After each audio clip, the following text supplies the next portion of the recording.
Lane Kiffin has to get his players to buy in one last time for Mississippi State.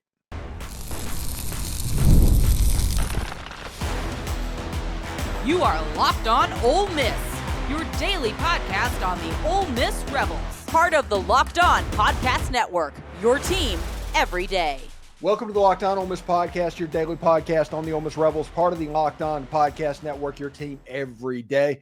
On today's show, we dive into why this Egg Bowl might be one of the most challenging games in Ole Miss history, and it's because of things off the field. After the shocking Florida Gators debacle, where the Rebels self-destructed, the stakes for this game couldn't be higher. Ole Miss went all in this season on the transfer portal and through NIL, and while that worked, while the playoff hopes were alive, those dreams are more or less gone. So now the question is, will the players start opting out to prepare for the NFL? Spoke to a player's parent. He mentioned that, hey, this week could be a weird week. I don't know what kind of truth it is to that, but that is something he said. And how will this impact the Rebels' performance against the Mississippi State Bulldogs? The pressure is on, and the game could define how the season is remembered. If you want to avoid another 2022 finish, you have to win this game against Mississippi State. Stay tuned. We'll break down it all right here on Locked On Ole Miss. We're free and available on all the podcast apps and on YouTube. Thank you for making Locked On Ole Miss your first listen every day, and a special hello and to the insiders and everydayers who make the show what it is. Don't forget to find a second listen on the network. Chris Gordy at Locked On SEC or Corey Burton at Locked On Vandy offer great perspectives on the SEC and Ole Miss. Check them out. You can start the season off with a big return with FanDuel. New customers can place a $5 bet, and you'll get started with $150 in bonus bets if that first bet wins your first $5 bet. So visit FanDuel.com to get started. This is an interesting game with Mississippi State coming up on Friday. We'll have Jake Wimberly in the Thursday position. He'll be breaking down as we do our crossover, even though it's not a true crossover. We're going to have Brad Logan on the show this week. We're going to get Mike Huseman on the show as well. We're going to have some guests. We're going to have some fun, but it's a little bit difficult right now.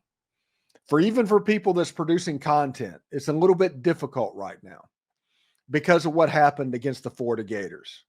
And make no mistake, this is yet another example of a game that Ole Miss should have won. Ole Miss was the better team. Ole Miss gave that game to Florida. Florida took it, props to them, but if you look at the stats in this game, it doesn't necessarily tell the tale. Ole Miss lost the game 24-17, which that is the most important stat. Florida had 164 yards rushing, 19 first downs, 180 yards passing for a total of 344 and one interception. Ole Miss had 24 first downs, 141 rushing, 323 passing, and 464 yards of total offense with 3 turnovers on the day. It was a really weird experience. The dropped muffed punt that Florida was able to capitalize and turn into a field goal. Lane Kiffin's costly gambles from inside the red zone and not getting points allowed momentum to go through that stadium. There was at least one 10-point swing in that where Ole Miss did not take 3 points and gave up 7 points on the following drive. That was problematic. This is a game, just like the LSU game and just like the Kentucky game, that the better team did not win this game. Ole Miss lost games as double-digit favors twice this season. And we're going to talk about that in the next segment and beyond. And we're going to autopsy this to death after the football season. But I genuinely think that Ole Miss did not know the personnel they had. And I'll tell you why whenever we come back. So what did we learn from this game? We learned that Ole Miss choked away their best chance for national relevance since the 1960s. Second of all, this Ole Miss team never achieved consistency, and that's why they were losing as double-digit favorites. And this team has less than a week to get ready for Mississippi State. With the cloud of opt-outs and everything that goes on in college football, getting that Ole Miss team up against Mississippi State is going to be the hardest job of the season for Lane Kiffin. Now that Ole Miss is more or less out of the playoffs. Now, if you look at the polls that came out yesterday, Ole Miss is right around 14 or 15, which means if another week happens next week, like what happens this week, there's a chance that Ole Miss can beat Mississippi State and it can't be close. Okay. This is going to be one of those, so you're telling me there's a chance, Lloyd Christmas type scenarios, because that is Ole Miss's lottery ticket chance to get into the playoffs at this moment. But if Ole Miss would have beat Mississippi State by 70 points on ABC on Friday and get upsets from Georgia Tech, from Vanderbilt, from Auburn, to basically make the SEC team numbers dwindle, maybe even A&M over Texas, but I think Ole Miss would prefer Texas to win that game. Ole Miss might be able to slide up as the fourth SEC team, but you need all kinds of chaos, and you need to beat the holy brakes off of Mississippi State. That is the only path, and it's not a good one. So the players know that. The players aren't dumb. You can't lie to them.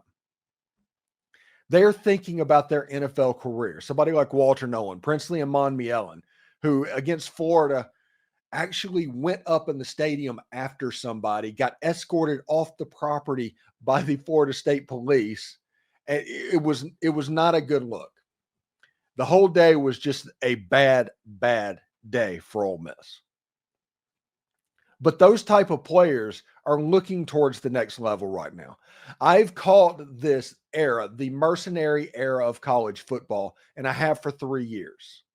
The NIL era and the transfer portal and all that has led to the mercenary era of college football. And the problem is you have a team full of front runners generally whenever you recruit like that. That's always, I've said that has consistently been something that Ole Miss had to deal with. Ole Miss needed to get up and get out quickly against every team they played, because if the other team was in it, Ole Miss had a team of front runners this season. Nothing against them. It just happens. It is a byproduct of this mercenary era of college football. It's why Brian Kelly is working so hard to try and recruit through high school, and everybody wants high school recruiting to still be the dominant method of team building. Ole Miss going this other way, you're getting excellent players. You had better teams than everybody you played. You had a higher win probability than every team on your schedule this year, and you lost 3 of those games. It's because you were front runners. And those guys, after the playoffs have gone down, the adversity has struck this program in earnest. The season is 98% or something over at this point as far as the playoffs go, with a hated rivalry that's 2-9 coming up on Friday. Ole Miss is going to have to fight to get this roster ready to go for this weekend. And I'm not even thinking about the bowl game and what's going to happen then, other than Austin Simmons is going to be the quarterback. I'm not even thinking about that game. It's about what can Lane Kiffin do to get his players and team ready to go against Mississippi State for the battle of the Golden Egg. That is going to be the main thing. You've got to get all these guys. Hey, just put off your NFL aspirations for 5 days. Saturday, you can be all NFL and everybody can opt out. You can drop your graphics on social media, the whole 9 yards. I need you for 5 more days. And if Ole Miss can do that and seriously whip Mississippi State, you do have all day of Friday and all day Saturday to look for chaos to happen. And we all saw what chaos happened last weekend. So it is a Lloyd Christmas. So you're telling me there's a chance location, but it's not that much. But it all has to start with a complete buy-in from the team and a blowout of Mississippi State. If you beat Mississippi State by 10 points, you're not getting in the playoffs. It doesn't matter what chaos happens this weekend. Ole Miss needs to win this game by 70 points, to the point where everybody's like, hey, we need to get off this. Can we go to the Georgia Tech game up next? And then Ole Miss fans, after that blowout, if it happens, root for the Georgia Techs, root for the Vandies, root for the Auburns, root for everybody that has a number beside their name to lose this weekend. You want chaos. You need chaos. You're praying for chaos because that is the only path. And it's not a good one. It is a winning lottery ticket path. But there's no one else to blame. You lost to Kentucky. You lost to Florida. You lost to LSU. 3 games to which you had the better team. And you gave them away. You self-destructed. That happened 3 times. Consistency has been a problem all season long for this Ole Miss football team. And you know what? I'm going to tell you what I think that's about up next. So, consistency has been the Achilles heel for the Ole Miss Rebels this season. And as much of it as it came to personnel decisions, why did Micah Davis start at running back over Ulysses Bentley and Dominic Thomas?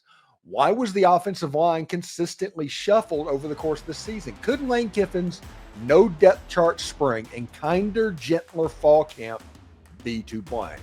We break all that down next. Get ready to tackle the NFL action with FanDuel. It's America's #1 sports book.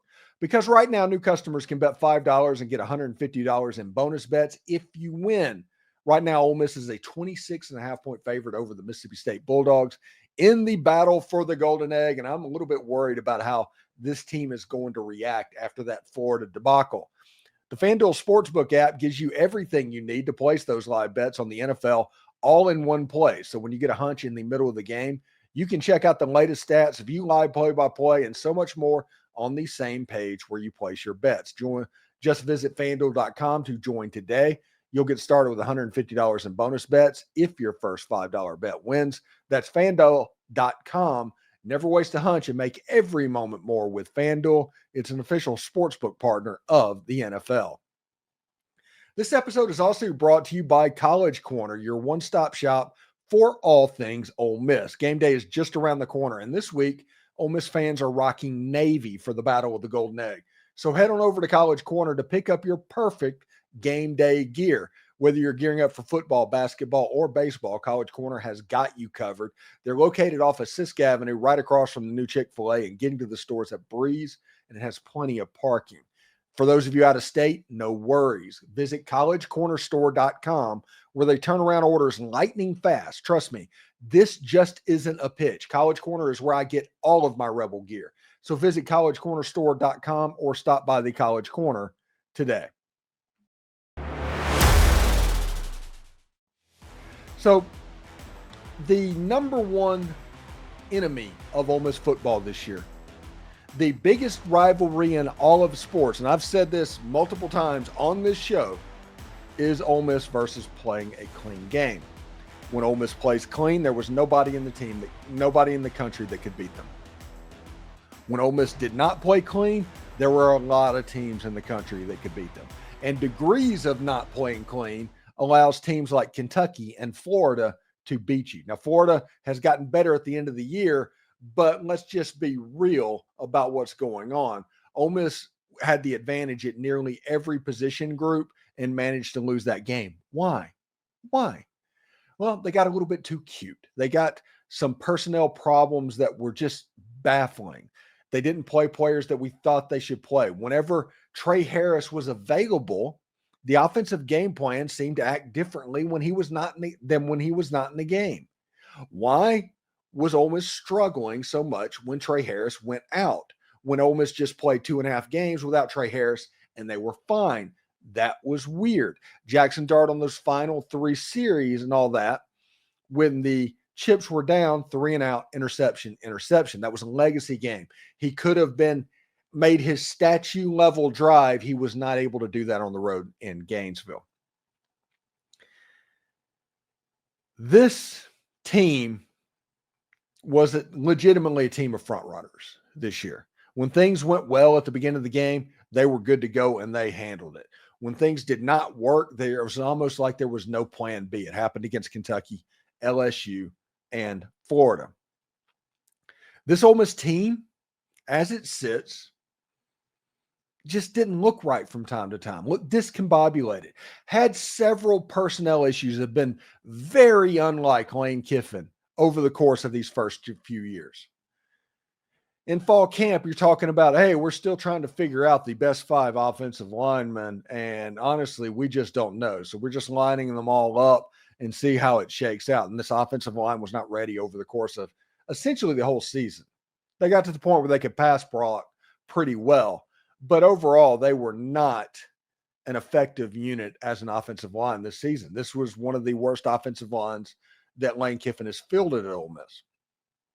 The running back position, personnel-wise, you have Henry Parrish Jr., and he gets the lion's share of the carries at the beginning of the season. When he gets hurt, you figure the backup running back is going to be Ulysses Bentley, but he plays sometimes he doesn't. Nobody knows what's really going on. Dominic Thomas has at least been consistent, only sees the field 1 or 2 times. Then all of a sudden, Micah Davis, a wide receiver that's been playing slot this season, is starting at running back and getting the lion's share of running back carries for this Ole Miss offense. Him over Ulysses Bentley, we as a fan base deserve to know what happened there, honestly. I hate that word deserve more than anything. But Ole Miss fan base, who are essentially helping to pay the salary of Ulysses Bentley IV, deserves to know how that went down. And we're not going to find out ever. They don't volunteer that information. They don't do any of that stuff. But Ole Miss fans as a whole deserve to know what's going on. The same thing with players like Aiden Williams. And why are they trying to use Juice Wells like DK Metcalf, who had problems with his hands? It's like he's a big physical guy like DK. We need to use him just like DK, but that dude is not DK. Defensively, the secondary, they played musical chairs as well. Although by the end of the year, the secondary was pretty good. Other than the defensive front 7 and Jackson Dart at quarterback, it was been a revolving door over the course of the full season. This Ole Miss coaching staff did not understand their personnel, for better or for worse. They just didn't get it. They didn't know what to expect. There was too much shuffling compared to what we've seen in the past over this unit. And at running back and on the offensive line, they really struggled. And I don't think it comes down to spring practice of all things. And everybody's going to make fun of that. It's like, really, Steve, spring practice? Yes, spring practice. But it's not what you think I'm going to say. In spring practice, Lane Kiffin was so scared of depth charts, he wouldn't let the media see practice. He wouldn't do anything because he was worried about that transfer portal window that was immediately after spring. He wanted to survive that. He figured if he could make it through that, he had a chance to be really special this season. So Ole Miss had a no depth chart spring to where even the first reps, the stuff that anybody can glean a depth chart standing, it was just blind to them. They had no idea exactly where they stood on the roster coming out of spring. It was all to protect against that spring transfer portal window. And Ole Miss was able to make that. But Ole Miss took that and went into the fall not knowing anything about their team. They're all trying to figure it out over 20, 25 practices over the course of fall camp. And they decided to make this fall camp a kinder, gentler fall camp, to where there was a whole lot of classroom time and not a whole lot of time on the field. And all of the stuff that people have taken 150 years of college football practice and learning how kids react to that, they decided to do something different. It's like whenever a player says, I bet on myself, I always bet on myself. Well, that's fine. But anytime you bet, there's a chance you can lose. Anytime you do something different and against the grain, there's a chance it's not being right. There's a chance that it's not being done this way for a reason. And you just don't know what that reason is. And this year, I think it came down because coaches, like I said many times before, notoriously slow decision makers. They need a ton of film to justify theories, to make sure the best players sit on the field. And this year, there was a little bit less film. A lot of players missed spring practice entirely because of injury. The ones that were there had no idea exactly where they stood. And moving into the fall, while you're competing for those spots, there were less moments and things to put on tape to where the coaches knew that they were making the right decision to begin with. And I think that caused Ole Miss to have consistency problems in 2024. It wasn't the transfer portal. It wasn't anything like that. It was the fact that Ole Miss was so scared of losing their golden geese in the secondary transfer portal window. They didn't know what they had when they got to fall camp, which was a classroom-based, kinder, gentler fall camp. And Lane Kiffin was problematic. Those assistant coaches had a little bit of issue as well. So that's the reason I think they've had a problem with consistency and playing clean. There's the reason that I think that this Lane Kiffin team honestly did not look like previous Lane Kiffin teams. And this isn't even talking about coaching on the field, because the Florida game had a lot of moments that were really similar to like that Alabama 2021 game or that Texas Bowl in 2022. It's just a lot of stuff going on right now, and Ole Miss has a chance to correct it, end it in a good spot, get to a decent bowl game. Jackson Dart's likely going to opt out of that game, and Austin Simmons is going to get to play in that game. Everybody's first view of Austin Simmons will be that day. Again, we'll focus on it in a little bit, in a little while, as in a couple of weeks. But that's what I think is on the table for Ole Miss this season. You know, rivalry week is here. And the final segment, we break down the biggest matchups of the regular season's final week, including the Egg Bowl showdown between the Ole Miss Rebels and the Mississippi State Bulldogs. Do not miss the latest lines and predictions. You know, Game Time is the place to get your Ole Miss tickets. The Egg Bowl's sold out, but that doesn't mean you can't go to it. They have killer last-minute deals, all-in prices, views from receipts, and their lowest price guarantee. They take the guesswork out of buying Ole Miss tickets. You know, there's not a bad seat in Vaught-Hemingway Stadium. There's not a bad seat in the pavilion. But Game Time gives you the options to see exactly what the view is from every seat in the stadium before you buy the ticket. They have the lowest price guarantee, event cancellation protection, job loss protection. They take the guesswork out of buying Ole Miss tickets with Game Time. And with this being the most anticipated season, the close of it in Ole Miss history, this is likely your last chance to see a home game for Ole Miss this year. I might be able to help you out with tickets in that case. So download the Game Time app, create an account, and use code LOCKEDONCollege for $20 off your first purchase. Terms apply again. Create an account and redeem code LOCKEDONCOLLEGE for $20 off. Download Game Time today. Last minute tickets, lowest price guaranteed. So let's look at the rivalry week games coming up this weekend, starting with the battle for the Golden Egg. You look at it, Mississippi State and Ole Miss. Ole Miss is a 26.5 point favorite in this game. This is the largest line for this football game that I can remember. I think in 2003, they got up close to 20, but I think this is the largest line in an Ole Miss State game that I can remember. The over-under in this game is at 62.5. Really interesting stuff. But a 26.5 point favorite. This is going to be in a game to where everybody's going to be questioning the want to of the Ole Miss Rebels, the opt-outs, the mental state of this football team. And this is a lot of points in a rivalry game that is always painfully close. I think whenever you look at what's going on FanDuel or at your favorite sports book, I think that needs to be kept in mind for this game. Georgia Tech is at Georgia. Georgia's a 20.5 point favorite against the Georgia Tech team that already has a top 10 win on their resume this season. It is a night game in Sanford Stadium. It is going to be pretty nuts. Georgia is pretty fired up.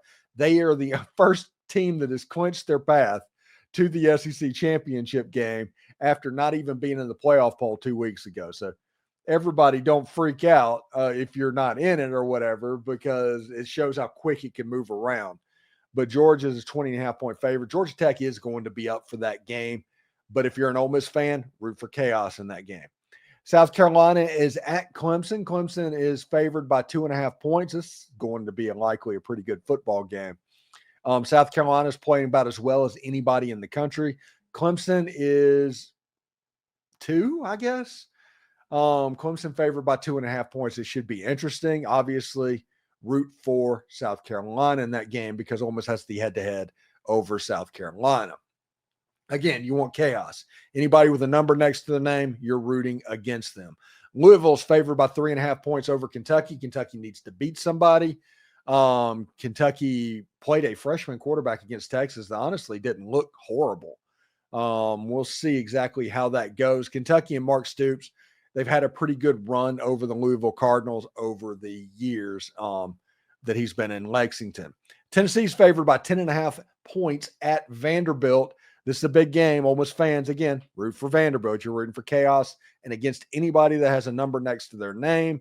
You want everybody to take an L down if they can. It's going to be super hard, but it doesn't hurt anything to root. Tennessee needs this game. They're firmly into the playoffs, even though all the people lost their minds after the last playoff meeting, but they're firmly in the playoffs now, and they're ready to go. If they have to avoid the painful loss that Ole Miss just went through, because if they lose again, they go right behind Ole Miss and Alabama all over again. The same thing happens. Florida's favored by 14.5 over the Florida State Seminoles. Florida's playing pretty well. Florida has beaten LSU and then Ole Miss. They're going to go to Florida State, probably beat the brakes off them. Don't look now. Billy Napier is looking at 7-5. 7-5 in the schedule against a generationally tough schedule. We all made jokes in the preseason about, did a Florida State grad make this schedule? Florida has a chance to go 7-5 and head off to the Music City Bowl or the Tax Slayer Bowl or something like that. And good for them. Good for Billy Napier. Arkansas is at Missouri. Missouri's favored by 3.5 points. That feels about right. Missouri and Elijah Drinkwitz is fully embracing the heel in the SEC right now. I'll see. This is kind of a fun game. It was normally the Friday 2:30 game that was on CBS because Ole Miss and State was the Thanksgiving game. Ole Miss and State going to Friday at 2:30. Obviously, this Arkansas-Missouri game got bumped. Alabama and Auburn. Alabama's favored by 11.5 points. Alabama looked terrible against Oklahoma. Oklahoma blew them out. And I don't even care about the fact that Alabama got screwed on a call. Alabama was not winning that game. They were not playing well enough to win that game. Oklahoma threw for 68 yards in that game and just ran the ball down their throat. It was very reminiscent of old style Oklahoma. So that's something to keep an eye on as well. Auburn beat Texas A&M in 4 overtimes. This Auburn-Alabama game has a chance to be interesting. Oklahoma, aforementioned, is at LSU. LSU's favored by 5.5 points. LSU got a 7-point win over the Vanderbilt Commodores. That was a good result for the Bayou Bengals. And then Texas is favored by 6.5 points at Texas A&M. This is Texas A&M Super Bowl. Last week, Mike Elko said, all of our attention is on Texas. I mean, Auburn. Even that forwarding slip tells you how important this game is going to be for A&M. It would not surprise me at all if A&M won this game. Marcel Reed's playing pretty well. Texas is hot and cold at absolute best, so we'll see exactly how that goes as well. Should be really interesting and exactly what's going on in college football this weekend. Thank you for making Locked On Ole Miss your go-to source for Ole Miss sports. We pride ourselves on offering the most comprehensive perspective, which is why we're the number one Ole Miss podcast. Your support means the world to us. Thank you for making Locked On Ole Miss your first listen today. For your second listen, check out Locked On SEC podcast. Host Chris Gordy holds no punches covering the best conference in college football. Find Locked On SEC on YouTube or wherever you listen to your podcast. And exciting news, you can now become a Locked On Ole Miss insider. It is the best and easiest way to stay updated on all things Ole Miss sports. It is our texting program, and it sends you notifications on anything relevant without the hassle of message boards filled with trolls. Enjoy a 14-day free trial and experience the future of college sports coverage. We're adding new perks as we grow, so do not miss out. The link is down in the description. And for those of you watching on YouTube, we're going to send you to Locked On College Sports right now. Hotty toddy, everyone.